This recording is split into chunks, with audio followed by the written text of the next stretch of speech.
In a shocking twist of fate, the most powerful and ruthless king from a dystopian world is reborn as a helpless newborn in a medieval Isekai realm.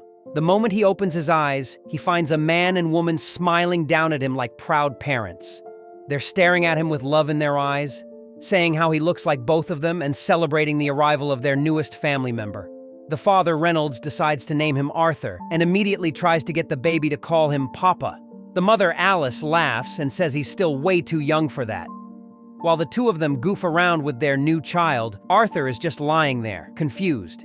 He has no clue who these freaking people are or why they're acting like they're his damn parents.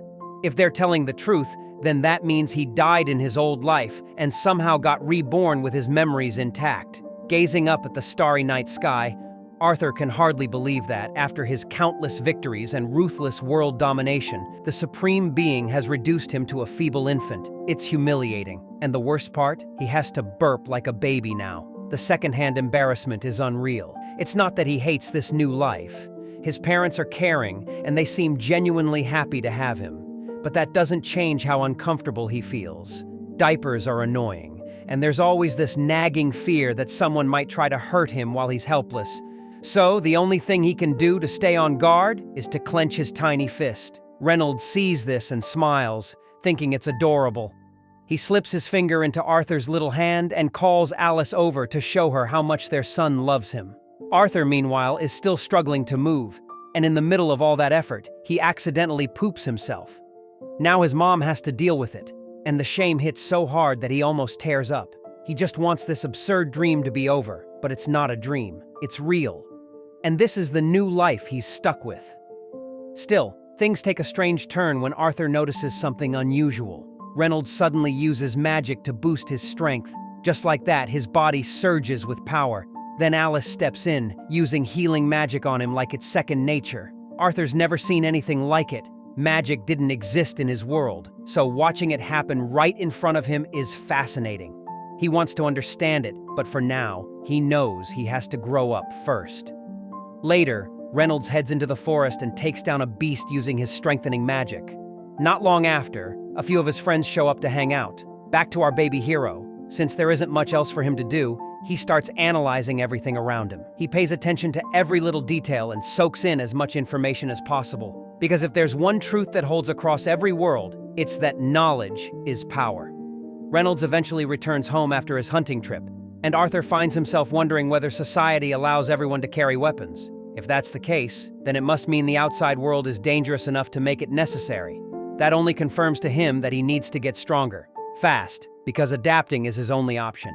There's so much he wants to ask, but his body isn't ready for that yet.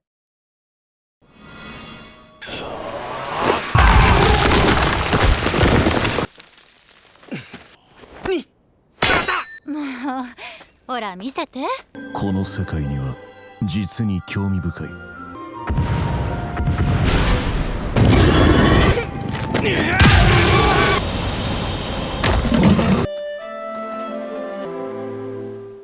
Still, in the middle of all this frustration, there's a part of him that feels happy. His new parents give him moments that feel pure, something his old life never allowed. In his previous world, Arthur never even had the luxury of sleeping peacefully. Assassination attempts came with the job, and every night was another risk.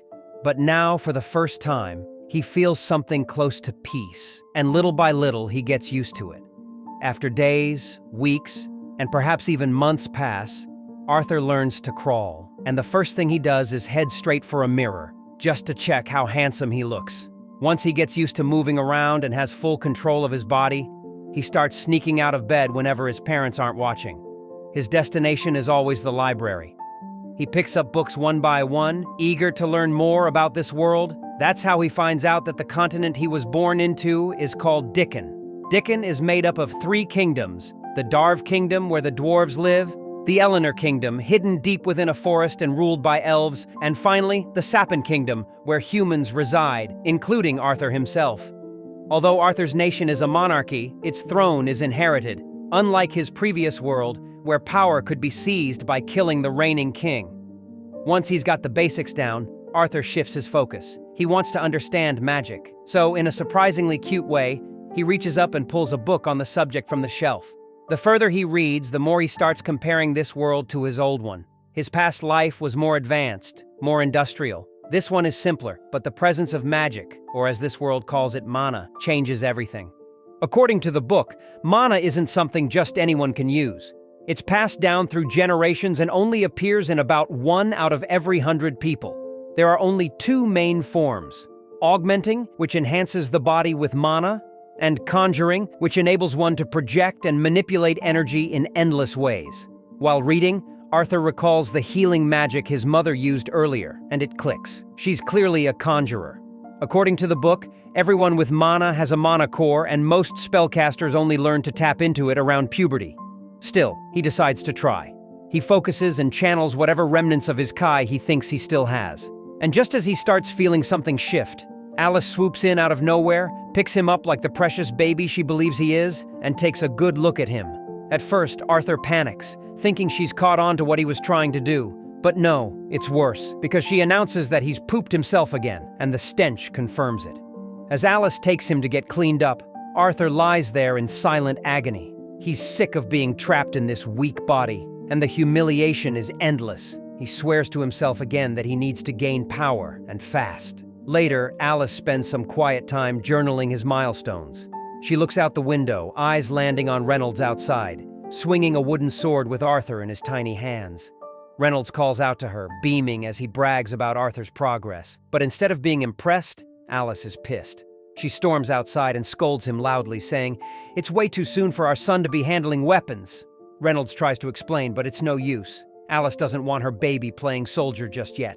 In contrast, Arthur absorbs every detail of the scene, using his parents' interactions as a framework to comprehend the complexities of marriage.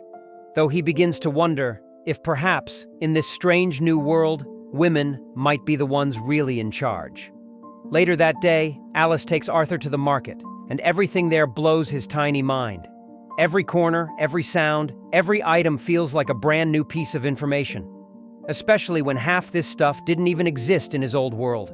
He even gets to witness magic being used up close, and that alone makes the whole trip worth it.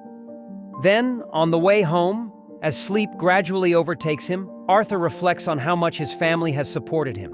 They finally make it back home, and Alice carries Arthur straight to his room. On the way, she talks softly about how proud she is whenever he sneaks out of bed just to read, or how curious he gets every time they go to the market. She's convinced he inherited those traits from Reynolds, and she chuckles to herself, saying he might grow up and run off to explore the world. But deep down, she hopes he gets to live a quieter, safer life. That evening, Arthur sits nearby and watches Reynolds practice magic in the yard. At first, he's excited, thinking he finally has someone to learn from firsthand. He watches as Reynolds lifts a few small rocks with his magic, and that makes Arthur change his mind. But before the disappointment sets in too deep, Alice shows up behind him and assures him Reynolds is just warming up. She tells him to keep watching, and sure enough, Reynolds amps up his mana and starts pulling off some serious moves. Watching all this, Arthur quickly figures out that his father is an augment, someone who uses mana to enhance his physical strength and skills. That gets him fired up, and he starts imagining all the cool tricks he could pull off once he gets his own mana core. 私は幸運だ。